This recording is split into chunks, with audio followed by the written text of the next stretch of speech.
this video, I'll show you how you can fix your Windows keeps randomly freezing. Now first one, what we want to do is come down here and search for run. In here type msconfig, enter, and come to your services. In here make sure you check hide all Microsoft services.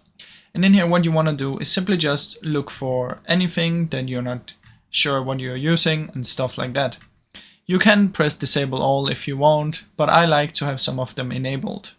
But if there's something you don't know, like Adobe Acrobat and your anti-cheat for Epic Games, you can simply disable these and then restart your PC.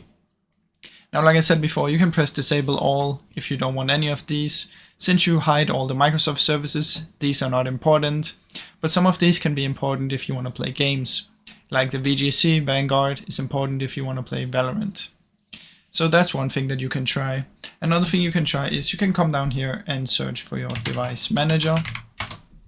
In here, find your GPU, right click and update the driver. Now if this still doesn't work, you can try and update your Windows.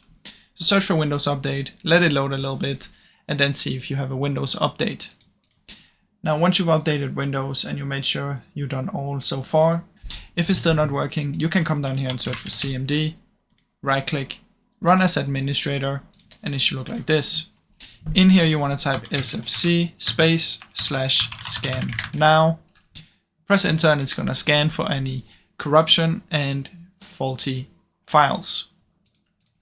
Now if this still doesn't work, what you can do is disk cleanup, simply choose your drive, okay, and you can choose whatever you want. I like to choose all of them and let it clean up these files.